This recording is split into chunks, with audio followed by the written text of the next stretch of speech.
I'm really excited about being upside down.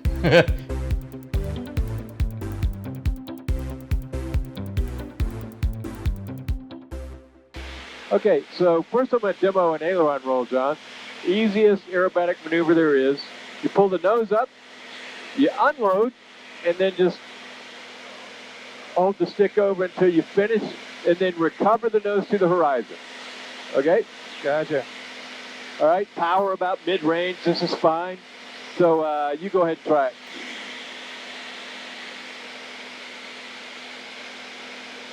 And then try to roll out on your heading and return to horizon. Yeah, good. All right, so let's try to end this aileron roll right where we started at 4,000 feet, heading, what's this heading? I don't know, 03. I got it. 031. Okay, all right. Up and then get a nice unload and then roll it. Keep rolling, keep rolling, keep rolling, and nose dropped a little bit there. Come to the horizon. Yeah, we lost about 500 feet there. And the reason is we didn't quite go up far enough and we didn't unload enough. Gotcha. Get a little bit light in the seat. Okay? And you're still nose up when we actually start. Yeah. All right, we'll recover to 4,000. Okay, I'll demo the first loop and then we'll let you in it. We're going to do our loops today right about 160, 170. You can do them all the way up to 200, but I just don't find we need to do them that fast. What we're going to do, John, is look straight until you don't have the horizon anymore, and then look out over your left wing. And then as you come through the vertical, you're going to put your head straight back, because the idea on a loop is to finish the loop on the same line you started. And we need a nice, good 3G pull. We don't want to be too tender in the pull. So here we go. Nice, good 3Gs. We're looking out over our left wing, straight up. Now look back behind us. We unload coming across the top. And now as we come back, power back.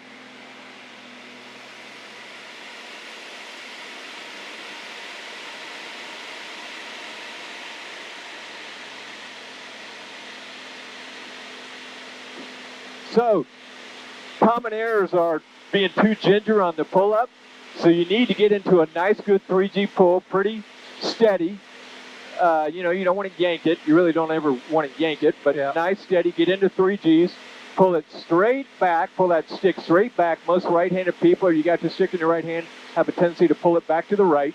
You know, you're looking over your left wing when you get 90 degrees, then you want to look back over your head and pick up the ground. As your nose comes parallel, you know, inverted, now start to work your power back, because you don't want to accelerate too quickly down the back side. Make sense? It does. All right. Let's see if we can do it.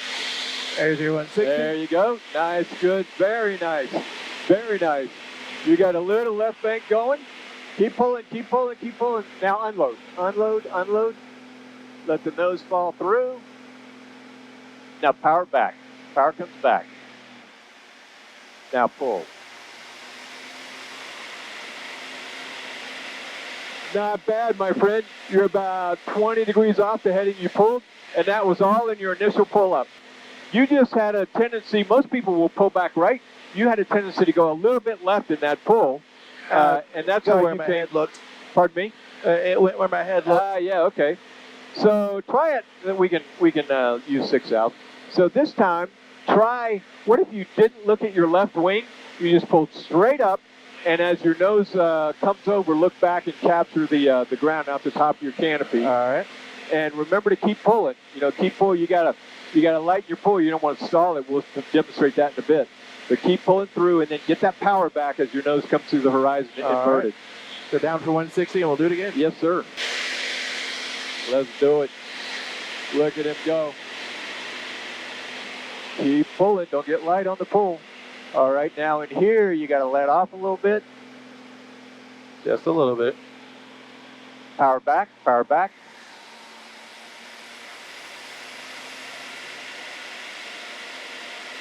Very nice. I had your heading marked. You're about 15 degrees off. Not too Not bad at all. Let's go back down the south side of the valley. Very nice. I got the airplane. Your plane. Now what I'm going to do is demonstrate a loop, and we're going to stall it at each point inverted and 90 degrees nose low on the pullout, okay? Okay. We'll demonstrate that whole accelerated stall thing in a loop.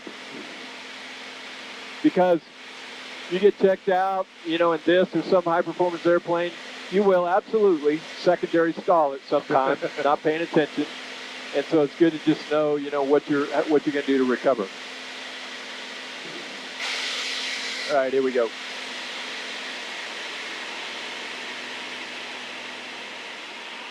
Okay, here we are coming inverted. There's a stall. Whoa. There's a stall.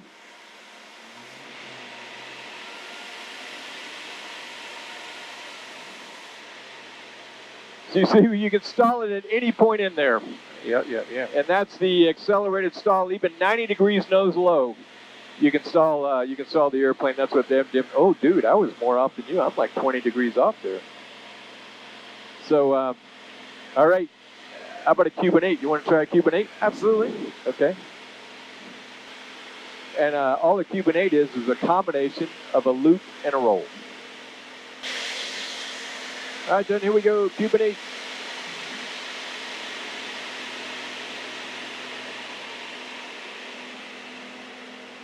Do a little unload down the backside. Now unload, roll. Now power up, because we're going to go back into another loop.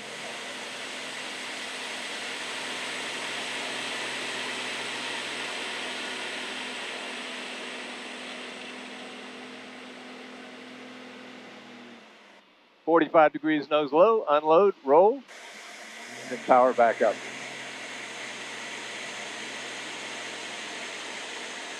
That's the Cuban 8. You want to give it a whirl? Absolutely. Yours was a very good Cuban 8. Oh, I don't know about that. Let's see about yours. The key is once you do the first half of the loop, get your nose to roughly 45 degrees nose low. Now, if we were doing precision aerobatics, it'd have to be exactly 45 degrees nose low. 45 degrees nose low, what's called your down line. Unload when you do that aileron roll. If you don't unload when you do that aileron roll, it'll be a real sloppy roll because you're slow speed. And then power back up, get to that 160 and go right back into the loop again. All right, John, your airplane. From here, accelerate to 160 and just go into three quarters of a loop. Your airplane. My airplane.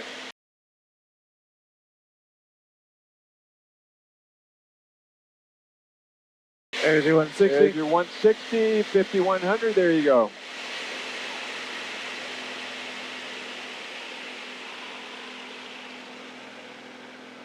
Okay. All right, power back, unload, roll. Now power up, power up. There you go, power up. Get back to your 160. Yep. 160. Now get into it.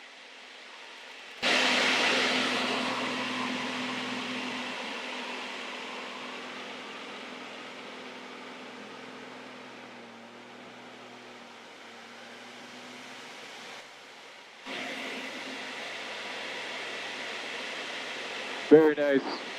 Very nice, sir. Thank you. Cuban 8, my favorite maneuver. All right, here's one of the easier maneuvers. I got the airplane. Your airplane. I always like to start these at relatively slow speed, so we'll pull up, get the nose up to about 100. And then the key in a split S is, let's unload.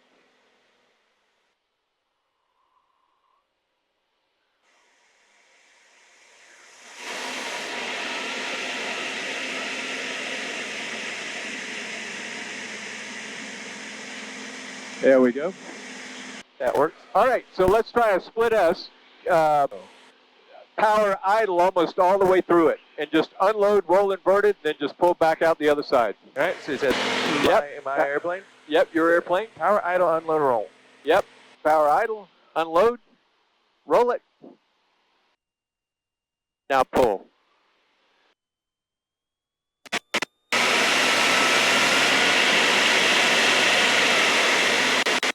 Very nice. Very nice. My Sweet favorite sauce. maneuver. Yeah, a lot of unloading, a lot of negative G on the entry. Yep. We don't have any time for inverted flight, do we? No, we can try some of that if you want. Right on. You want to try some of that? Please. All right, my airplane. Yours. Let me make sure I'm strapped in and ready. All right, here we go. We're going to go inverted. We'll try to maintain, let me get down to 5,000 feet. And you'll notice it takes a pretty good push to maintain that inverted flight. So let's go up, 5,200.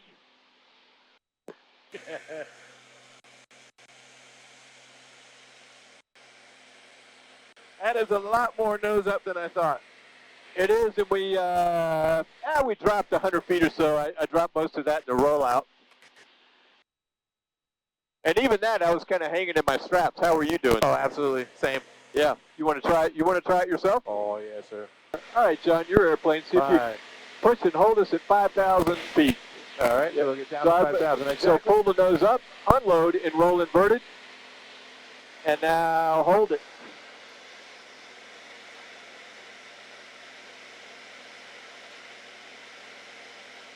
That's All right. Nice. Let's recover. Dude, so well done. So well done. That took a lot of adjustment. I really didn't realize it would be that much push. All right. That's really what we're going to do today, John. Let's take it back home. Right on. Yeah, you know what? I just realized I'm going to land down at about the 1,000-foot marker, so we got a long way to go. Yep. So, you want to keep it 90 or so, then start working it back. And then see, right about here, I have a good feeling of where I am, so straighten it out. And then just kind of pull all the power off. Let it land. 10 degrees. Nose up. That's where it's at. Is that what it did? Yes, sir. So John, intro to aerobatics, what'd you think? Super fun, which is what I expected. A lot more of a mental workout than I thought it would be. So like I'm checked out. Really? Yeah. Or really close to it. Yeah. Well, I thought you did great. First of all, just as a pilot in general, I really enjoy flying with people that have SA like you did. Just Awesome. knowing how to extend to get to the airspace and finding traffic and just that whole basic piloting stuff. I just enjoy that. So, what was I guess your favorite maneuver that we did? I'm going to go with the Cuban 8. Cuban 8, yeah. Realizing how much down angle you would have to have was a little bit different than what I thought it would be. Yeah. So just hanging upside down and being at those angles or something that's completely new to me, but really, really fun. Yeah. So that was my favorite. That can be really disorienting to people because you're doing a half loop and then you're rolling and then you're doing another half loop, but it didn't seem to be with you. You seemed to have good spatial orientation all the way around it. Did you ever kind of lose it and go, which way am I? Kind of, at certain points throughout it. That was a genuine thing that was happening. Yeah. And still, again, after having gone and done the flight that we did this morning, to then go and do acro after that, we ratcheted it up a little bit. That required a little bit more attention after already having done a little bit of work too. So at some points throughout there, I was really trying to pay attention to what you were doing so I could replicate that on my end. Yeah. Tell me about now the aileron roll, right? There's just not much to it, especially in an airplane like this. Yeah, you'd think that, but after watching you get that pitch up and then trying it myself, I didn't get that pitch up. Yeah. And what I'm starting to realize, looking back through all of the maneuvers that we did, it's that the early moments when you're starting to do the maneuvers, you really have to get prepped and you really have to execute the entry in order to have the rest of the maneuver go the way you want it to. So if I had pulled up a little bit more, then I probably wouldn't have had the nose fall as much as I did on my aileron roll. Yeah. And that execution would have been a little bit better. So. Yeah. It's kind of important that, especially in an airplane that's not as maneuverable and not designed like the extra, like if there's any dihedral on the wing or if there's any kind of camber to it, then what you'll find is if you go into an aileron roll, it's very common for people to drop out the bottom. And then they kind of spook and they stop rolling. Right? So the key to that aileron roll is pull the nose up, unload so you get a nice crisp roll. And if you don't unload, you'll pull a real loaded roll and you'll again go nose low. But you did all that fine, just not quite enough nose up. And we were rolling pretty slow too. I think we were like 120, 140, somewhere in there. The faster you roll, the less you have to pull that nose up. And the unloading, that's still something I'm getting used to. After a whole day of hearing you talk about it, doing it in each one of the maneuvers, still not quite used to it. Yeah, it's such a benefit to an airplane to unload it and get the G off of it. It'll roll crisper, it'll roll straighter, it won't stall if it's unloaded, it accelerates better. So one of the things that I remember learning when I was getting into aerobatics and flying fighters was that whole concept of the importance of unloading, getting the G off the airplane. Right So on. it takes a while, but I thought you were taking to it pretty well, just not enough. You were Right. getting into it, just not quite enough. Right. What did you think about when we were stalling it all the way around the different points of the loop? I kind of expected it to start flying again, but the aha thing that happened for me is realizing how easily it came out of that stall, right? Just to know that in that instant, you always can get back to flying. I think that was, what, a 15-minute flight or so in the area, maybe? And it's amazing that's about enough, isn't it? That's a healthy flight. 15 minutes of aerobatics is a lot. And then you wanted to go inverted, so we did a little fun inverted, and I thought you did better than I did at holding level flight inverted. Yeah, it's something that I've never really had the opportunity to do. You can do a roll here and there, barrel rolls or something that you've practiced as well, but really sustained inverted flight, first opportunity to ever do that. Yeah. And I guess, because you said something about your altitude holding, I paid a little bit more attention to mine afterwards. No, you did great, but that was kind of fun. So I think we got close to 2 Gs, 2 negative Gs, but in holding it level in there. And the key to that, again, is to pull up a little bit, unload to get to your roll inverted. If you don't do that, then you're going to do a loaded roll and you're going to start low from the start. You're going to miss your altitude from the start. So a little bit of up, unload, roll it inverted, and now push like you did, and you held altitude better than I did. I think I did initially start to lose a little bit because as much nose up as I might have had, I didn't really get that unload in. Yeah. So we're still a little bit low in that, trying to get that roll in, and that required me to push a little bit more once we were inverted. Yeah. But it worked out. What about the split S? What did you think about the split S? I think that's your favorite because there's a lot of unloading in there. Yeah. It was really cool. I love a split S, yeah. Where people will get into trouble in a split S is they'll just roll inverted from where they are. They'll make it a loaded roll and they go into it too fast, and now they didn't give themselves any turning room. They go right from there. They lost a little bit in the roll, and now they're trying to pull through accelerating. So it gets people in trouble. I like to start them pretty slow. I think we started ours at 80 or 90, maybe 100. Pull the nose up a little bit, same thing. Unload, roll it to inverted, and now just manage your power as you pull through the downside. But I love split S's, they're fun. And I think we lost, I don't know, I'd have to look on the tape. I want to say it was 1,000 feet, but it doesn't feel like to me it should be that much. It didn't feel like to me we should. Yeah, it didn't feel like to me we should lose that much in an extra. But we also weren't, really going after it. So, yeah, I thought that was a ton of fun. So all the stuff we did, like the first flight with the unusual attitudes and accelerated stalls, second flight moving into basic aerobatics, like as a GA pilot now, just stepping away to your GA flying. Anything you take away from it that you kind of learned and help you be a safer, better pilot? Kind of that thought, again, of unloading the airplane. We always know that when you have a stall, you can push the stick forward to break that, but really realizing how much authority you should use to get that done and how quickly it can help, especially when we were discussing base to turn. Yeah. And the idea of stalling there and then seeing that happen. The recoveries can be very quick. You just have to be mindful about it. And I don't think that's anything that anyone needs to be scared of if they ever find themselves in that situation. Doing something here, and I think I've said it before, in an environment where you're having fun and you're enjoying yourself and being able to experience those things that could be rather life-threatening or serious in a different circumstance, it allows you to get more comfortable with them, and that way you're not so worried about things when they do happen. So I thoroughly plan on taking back with me into the GA flying more awareness of me pulling a little bit too hard, loading the airplane up, and if that ever does get too much, to unload. So John, I always thought when I learned aerobatics that I became a better pilot because I just felt so much more aware of the dynamics affecting an airplane. I got comfortable with unusual attitudes so that if I ever found myself in one, that startle factor would be less because it's not the first time I've ever seen it in my life. And I knew how to get out of it. I wonder, what do you think of the value of that as somebody that's experiencing this kind of extreme stuff for the first time? I think the word that you used, that you were comfortable, is kind of the key thing there. You know, as pilots, you know, we try to do the same thing over and over again, and we look at that as comfort. Most people would. But again, as pilots, we don't necessarily want to settle when we fly, but we do want to be comfortable with something. We don't want to be surprised by anything. So, like I said before, taking the opportunity to do that type of flying in this type of environment gets you comfortable with that.